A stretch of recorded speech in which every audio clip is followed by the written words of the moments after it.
안녕하세요, 최다은 변호사입니다. 오늘 재판을 하고 지금 복귀하는 중입니다. 민사재판을 오늘 했더니 너무 싫고 저는 민사재판이 너무 싫어요. 통상 뭐 형사재판이 싫다 하시는 분들도 계시고, 뭐 민사재판이 싫다 아니면 뭐 둘 다 좋아 뭐 이럴 수도 있겠지만, 돈 되는 건데 왜 싫은 게 있냐, 다 좋다 이럴 수도 있겠지만, 저는 여튼 민사재판을 별로 좋아하지 않습니다. 당연히 형사 재판만 할 수는 없어요. 왜냐하면 우리 의뢰인이 형사에 이제 연루가 됐는데, 그러다 보면은 뭐 이혼이 될 수도 있고, 그럼 이제 가사 재판 할 수도 있지. 뭐 손해배상이 들어오면은 민사가 될 수도 있고, 아니면 단순히 무슨 민사상의 어떤 분쟁으로 인한 거를 수임해서 하기도 합니다. 그런데 민사재판이 왜 싫으냐, 최 변호사는 왜 민사재판이 싫을까에 대해서 한번 얘기를 해보자면, 뭔가 뒷담화하는 것 같아서 좀 싫기는 한데, 상대방 변호사가 너무 별로일 때가 있어요. 진짜 무슨 우리가 피해자여가지고 손해배상을 했는데도 본인들이 피해자고 우리가 가해자인 것 같아요. 돈 달라고 하니까. 우와, 법정에서 진짜 막 짜증나는 말투가 막 튀어나오려고 하는데 참죠. 저때 한번은 되게 짜증나는 말투로 한번 그러니까 진짜 화가 나거나 진짜 말 같지도 않은 거를 해서 시간만 끌고 있으면 제가 대놓고 판사님한테도 화를 낼 때가 있는데, 그러니까 뭐 그만큼 그런 사건은 좀 자신이 있는 사건이고, 당연히 우리가 이길 만한 사건이니까 또 짜증을 내겠죠. 질 것 같으면 짜증도 잘 못 내요. 눈치 봐야 되니까 잘 좀 봐줬으면 싶으니까. 여튼 그런데 오늘도 재판 너무 짜증났습니다. 무슨 뭐 자기네들이 피해자인 것처럼 자기네들이 돈을 사기를 쳤으면 갚아야 될 거 아니야. 자기가 형사상의 범죄를 저질렀으면 손해배상을 해야 될 거 아니야. 정말 무슨 뭐 우리가 뭘 잘못하는 것처럼 뭔가 얘기를 한다든지. 그러니까 저는 변호사들이 지켜야 되는 마지노선은 그거라고 생각해요. 저도 그러니까 그런 재판을 하는 걸 보면, 나도 범죄자를 변호하잖아. 자, 그러면 네가 가해자면서 뭐 그런 말을 해? 라는 말을 혹시 듣는 변론을 하진 않을까라고 스스로를 좀 돌이켜봤어, 오늘. 근데 저는 정말 지양하려고 하는 게 그런 거예요. 그러니까 네가 어디 감히 그런 소리를 해? 라는 말은 하지 않으려고 노력을 합니다. 왜냐하면 그게 또 공격이 될 수 있잖아요. 그런 말을, 그러니까 비슷한 취지의 말이어도 네가 어찌 감히 그런 말을 할 수가 있느냐라는 말을 듣지 않기 위해서는 표현도 조금 정리를 해서 하고, 다른 사람이 봤을 때 기가 막히지 않을 표현으로 좀 해야 될 거 아니야, 그쵸? 그러니까 그러려고 노력을 많이 합니다. 그리고 그런 말은 애초에 좀 못하게 하는 편이죠. 야, 네가 잘못한 거잖아. 저는 진짜 억울하거든요. 이러면은 그럼 그런 일을 하지 말았어야지. 지금의 상황에서 애초에 이런 일이 발생을 한 걸 가지고 얘기를 할 게 아니라 이 상황에서 최선인 거를 따져야지. 이 전제의 사건이 변하지 않는데 그럼 다시 태어나야지. 아니면은 시간을 돌려서 그 일을 하지 않던지. 근데 이미 벌어졌잖아요. 그러니까 사람이 굉장히 냉정하고 현실적이어야 돼요. 이미 벌어진 상황에서 이미 내가 든 패가 있고 판에 깔려있는 패들이 있잖아. 자, 그러면 그 안에서 해결하려고 해야지. 저게 내가 이게 오광이었으면 좋겠네, 뭐 이런 생각하면 뭐하냐고. 제가 그렇다고 막 고스톱을 치거나 그런 사람은 아닙니다. 칠 일이 없어요. 옛날엔 친구들이랑 장난을 쳤어. 여튼 어쨌든 패가 있잖아. 그 안에서 해야지. 내가 이게 아니었으면 한다고 뭐 달라지나요? 지금의 상황에서 물론 혐의 없음이나 무죄를 받았으면 좋겠지만, 그래도 기소유예나 뭐 선고유예나 혹은 뭐 구속만은 안 되게끔 이렇게 하는 거를 목표로 항상 이렇게 내가 가진 거에서 목표를 정해야지. 나 진짜 전과 생기는 거 싫은데 그럼 그럴 줄을 말았어야지. 내가 진짜로 잘못한 게 없는데 억울하게 상대방이 뭐 고소를 했대. 그래가지고 내가 무고를 당했어. 그런 경우라면 진짜 억울하고 뭐 정말 저는 뭐 혐의 없음 받아야 되고 그 말이 맞지만, 본인이 잘못한 게 있는데 나 전과 생기는 거 싫은데, 나 스크래치 생기는 거 싫은데 그러면 왜 그런 짓을 하지 말았어야지. 여튼 항상 그러니까 그런 말을 안 하려고 하죠. 그리고 의뢰인이 그런 말을 하면 저는 좀 혼내는 편이에요. 그런 말 하지 마라. 걔가 좀 이상한 것 같다. 그런 말 하지 말자. 그런 말 하면은 수사기관이든 법원이든 선처를 해주려다가도 안 한다고. 나 같아도 누가 뭐 잘못을 했다? 그런데 정말 죄송합니다. 사람이 살다 보면 실수할 수 있잖아요. 그러면 실수를 하면 어떻게 해야 돼? 내 잘못을 인정을 하고 반성을 하고 다음부터는 안 그러겠습니다. 진짜 내가 후회하고 있고 피해자를 위해서 최선을 다해서 뭔가 배상을 하려고 하고 그래야지 최선의 결과가 나오는 거야. 그게 나를 위한 거라고. 근데 계속 걔가 이랬고, 걔의 주장은 이래서 타당하지 않고, 저래서 타당하지 않고, 그러면 짜잘짜잘한 걸로 따지고 들면 너무 피곤해요. 그러니까, 형사가 좋아. 형사는 수사기관이랑 싸우잖아.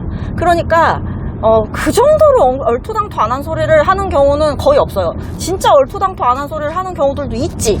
한 2, 3년에 한 번 정도 있을까 말까인데, 그런 경우에는, 법원 가서 뒤집든지 아니면은 진짜 그럴 때는 또 화가 나서 막 싸워요. 말 같지도 않은 이게 증거도 없는 걸로 이렇게 사람을 몰아가면 되는 거냐. 왜 그러는지 모르겠다. 이런 식으로 싸우기도 하고 하지만 기본적으로 수사기관은 제가 의견서를 내고 판결문을 좀 정리를 해서 내면서 이런 법리에 따르면은 지금 수사기관이 좀 의심하고 있는 그런 혐의가 이 피의자한테 적용되기는 좀 어렵다. 이런 식으로 하면 보통 정리를 해요. 그러니까 제가 예전에 스토킹 사건을 한 적도 있는데 스토킹 혐의가 겁나 많아. 무슨 이메일을 300통을 보냈다나 몇백 통을 보냈다나.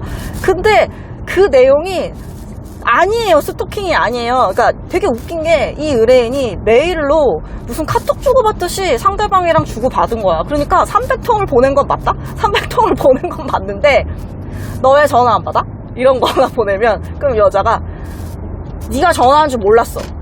모르긴 왜 몰라? 한 통 보내고 내가 보냈잖아. 아니, 너 분명히 받잖아. 너 내 전화 안 받은 거지. 이런 식으로 막 300통을 보낸 거야. 그러니까 되게 일반적이지 않은 거죠. 그래가지고 내가 그랬어. 상대방이 대꾸한 거.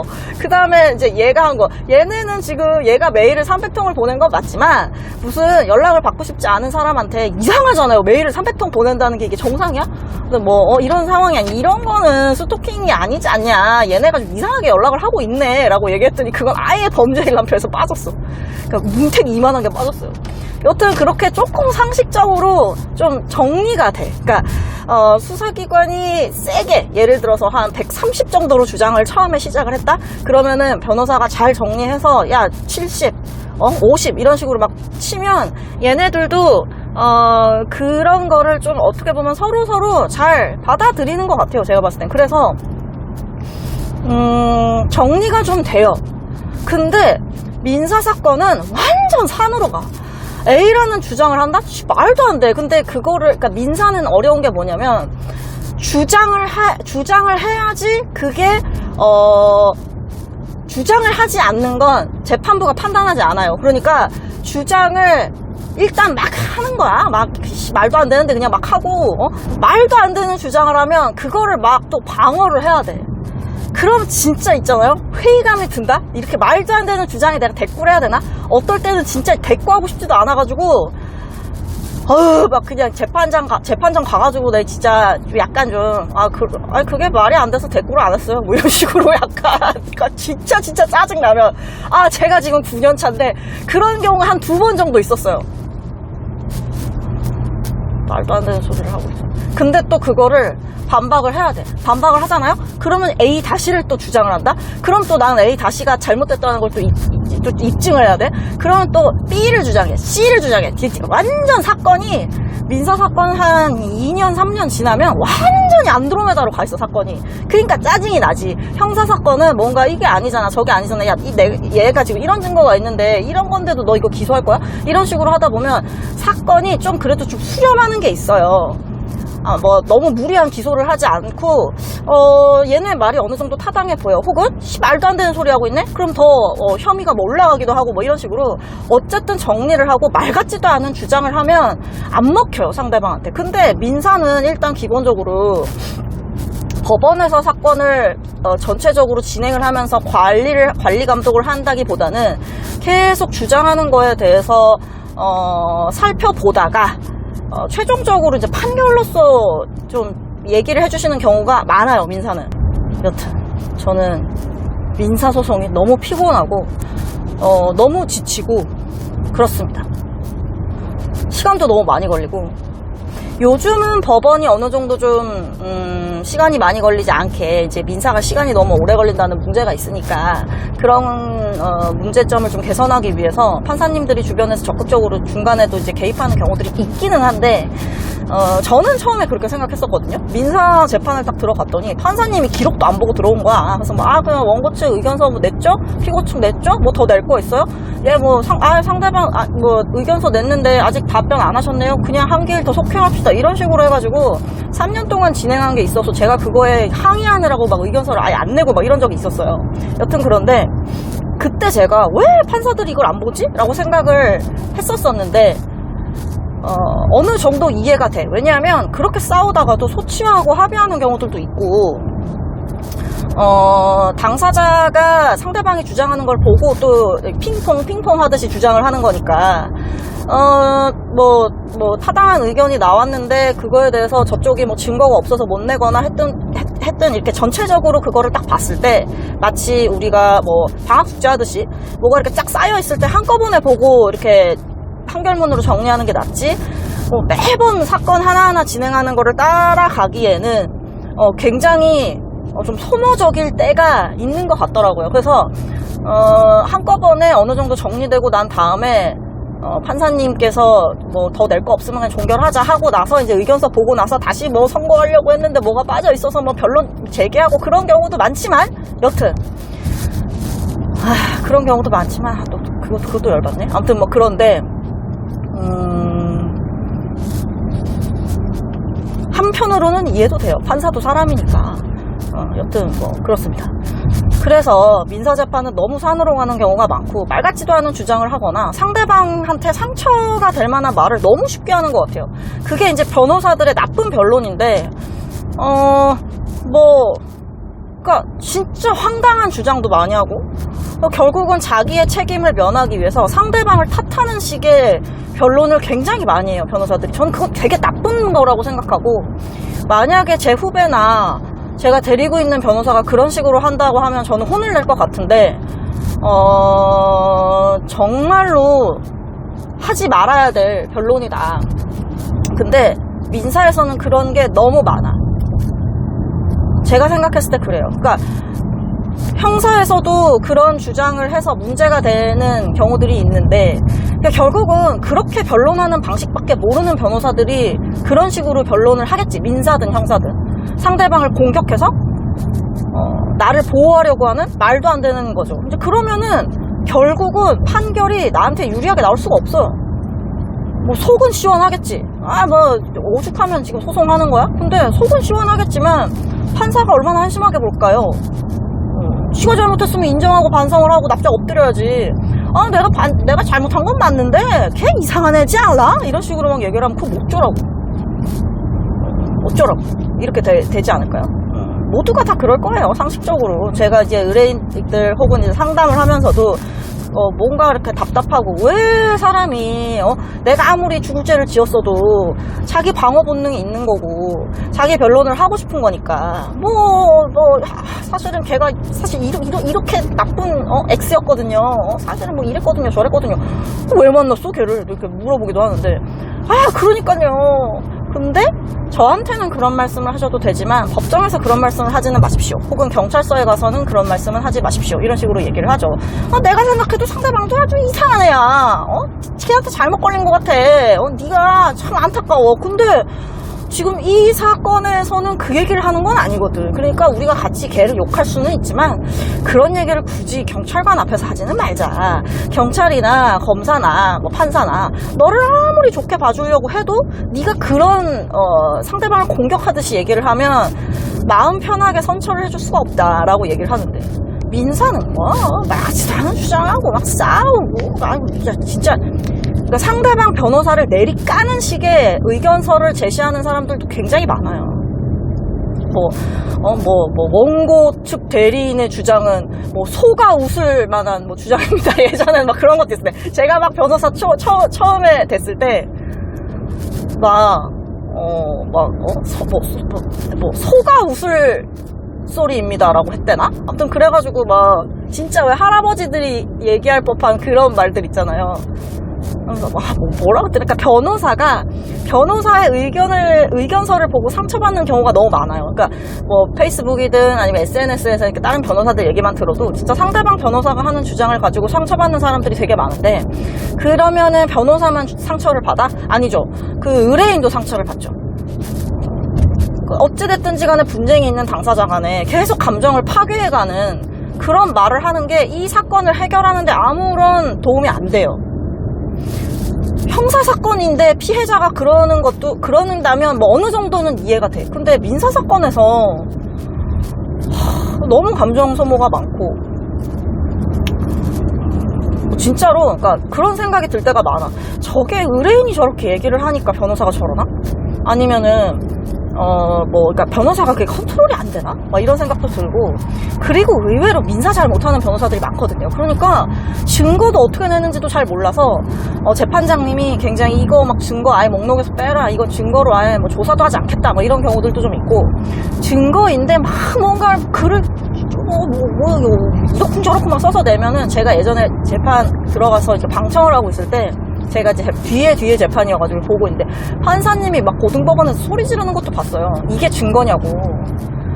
참 민사는 제대로 하는 변호사가 잘 없어. 그래서 민사가 싫어요. 그러니까 뭔가 저도 부족한 게 많지만 그래도 어느 정도 도의는 지켜가면서 해야 되는데, 그렇지 않은 변호사들이 너무 많고, 이게 어쨌든 승부를 하는 거잖아. 진검승부. 그러면 잘하는 상대방이랑 싸우는 게 기분이 좋지. 아직 말도 안 되는 이걸 내가 말을 해야 돼 말아야 돼 하는 것들만 막 적어서 내면요, 진짜 나도 이거 성격을 좀 바꿔야 되는데 너무 화가 나. 믿고 싶지도 않아요. 근데 판사하는 친구들한테 물어보면 나 민사 너무 싫어 이랬더니 자기도 판결문 쓰기도 싫대. 형사가 좋대. 너무 말도 안 되는 주장도 많이 하고, 그러니까 되게 이렇게 느꼈죠. 다 싫어하는구나. 여튼 진짜 민사 너무 싫어요. 그러니까 어느 정도 거 좀 다퉈야 되는데. 그리고 되게 좋은 승부사들도 많이 계시죠. 그리고 어떤 경우는 너무 쉽게 이기는 경우들이 있는데 상대방이 진짜 아무것도 안 해. 나라면 여기서 한두 마디라도 좀 더 할 것 같은데, 그리고 이게 내가 생각해도 굳이 요 의견서는 안 내도 되는데 내가 낼 때가 있단 말이에요. 그러니까 뭐 판사님한테 살짝 어필을 하기 위해서, 뭐 예를 들자면 뭐 어떤 뭐 병원이 뭐 진료를 잘못했어. 그래가지고 뭐 그거에 대해서 보도를 했다? 그랬더니만 그 의사가 막 펄쩍펄쩍 뛰면서 막 뭐 우리 병원에 손해를 끼쳤다 이러면서 막 한 거야. 그래서 이제 내가 언론사 쪽이니까 막 방어를 했죠. 아니 이거는 공익을 위해서 이렇게 보도를 하는 거고, 거기다가 이제 표현을 어디까지 얘기를 해? 이런 표현은 하면 안 되죠. 그러면 네가 잘하든지 이런 표현은 하면 안 되죠. 네가 애초에 환자를 제대로 봤으면 우리가 이런 보도를 할 리가 없잖아 라는 말은 아주 예의에 어긋나는 말이니까 그런 말을 안 하겠죠. 여튼 이거는 원래부터 환자와 분쟁이 있었던 점에 대해서 명확했고, 그래서 취재를 시작하게 됐고, 이게 제대로 해결이 안 되는 상황에서 그 갈등이 계속 깊어지니까 워낙 그런 그러니까 의료적인 어떤 피해, 소비자로서의 국민이 어쨌든 피해를 입고 이런 것이 워낙 문제이다 보니 이런 취재를 하게 된 것이고, 이 상황에서는 이 정도의 표현은 당연히 공공의 이익에 부합하는 것이기 때문에 문제가 없다. 이런 식으로 좀 좀 있어 보이게 써서 내야지. 무식하게 동네에 있는 시장 통에 있는 시정 잡배처럼 글을 쓸 수는 없잖아요. 아무튼 그렇게 좀 이렇게 수준 있게 이렇게 써서 이렇게 내지. 근데 내가 뭘 냈냐면 그 사건에서 최근에 아주 유사하게 그렇게 병원에서 문제가 발생을 했다는 기사가 최근에 막 나오는 거예요. 근데 우리 보도한 거는 몇 년 전이어서 사실 최근에 다른 병원이 문제가 있다 이런 거는 내는 게 직접적인 연관이 전혀 없잖아요. 근데 그냥 한 번 더 이렇게 내는 거죠. 이렇게 보세요 판사님, 이렇게 문제가 많잖아요. 이게 몇 년 전에 나온 기사인데, 그러니까 문제를 제기하는 기사인데 지금도 이렇게 문제가 많네요. 정말 우리가 개선해 나아가야 할 뭐 사회적인 정말 중요한 우리가 개선해 나아가야 할 사회적인 중요한 어젠더를 던진 거 아니겠느냐. 이런 식으로 한 번 더 내는 거야. 그럼 나도 약간 고민을 해요. 이게 이 사건이랑 별로 상관은 없는데 낼까? 그러면 상대방이 이 사건이랑 무관한 걸 냈습니다. 상대방 변호사가 또 이런 소리를 할 수도 있으니까. 여튼 그렇지만 판사님의 마음을 움직이기 위해서 그런 거를 굳이 낼 때도 있죠. 그런데 그러면 당연히 상대방은 이 건과 무관한 거를 얘기를 하고 있다. 이 건에 포커싱을 두고 다른 거에 흔들리지 말고 이 사건 자체만 좀 판단을 해주십시오라는 의견서를 사실 내야 돼요, 상대방이. 근데 안 내더라. 물론 판사님은 그렇게 생각을 하시겠죠, 당연히. 근데 그러니까 뻔히 상대방이 이런 주장을 할 거라는 걸 알면서도 하는 주장들이 있어요. 그리고 그런 주장이 나오면 당연히 이렇게 핑퐁 하면서 이런저런 주장을 각자의 입장에서 하는 것이 이제 민사소송이다 보니까 그렇게 진행이 되는데, 어떤 경우는 너무 안 써, 상대방 변호사가. 그러면 또 좀 재미가 좀 시시하다? 시시할 때도 있어요, 민사소송 하다 보면. 말도 안 되는 소리를 너무 열심히 해. 알고 보니까 쟤 진짜 민사 하나도 안 해보는 것 같아. 혹은 이제 막 저 변호사 시험 합격해가지고 처음 막 그냥 파이팅만 넘치는 정말 아마추어인 애가 쓴 것 같아. 이런 의견서들도 볼 때가 있어요. 그러면 내가 이걸 도대체 어디부터 어디까지 알려줘야 되지? 이렇게 짜증이 날 때도 있는데,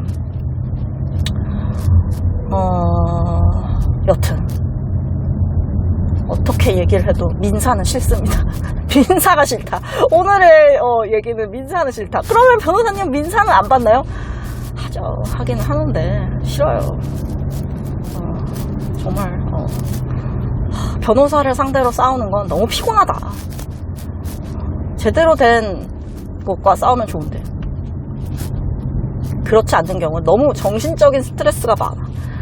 말도 안 되는 얘기를 하면 그래도 왜 문득 그래도 변호사가 쓴 서면이니까 오씨 이게 맞나? 이렇게 생각이 들 때가 있거든요. 아닌데? 이거 내가 알기로는 이거 완전 판례가 반대로 얘기했는데 얘 왜 이렇게 주장하지? 뭔가 막 판례를 막 인용을 해. 그럼 내가 뭘 잘못 알고 있나? 이러면서 찾아봤지. 아니야 에이씨 막 이러면서 그렇게 짜증나는 일들이 있어요. 판사 민사 너무 싫어. 진짜 오늘 민사 재판을 갔다 와서 민사가 싫다는 말만 계속하고 있습니다. 가끔 형사도 싫습니다. 민사가 재밌을 때도 있어요. 민사 나 이기면 진짜 짜릿하지. 상대방 변호사를 막 눌러준 것 같은 기분이 드니까 막 기분이 좋단 말이야. 하지만 기본적으로 민사는 싫어요. 민사 사건도 합니다. 민사 사건도 하지만 여튼 싫은 건 싫은 거다 라는 말씀을 푸념을 한번 드려봅니다.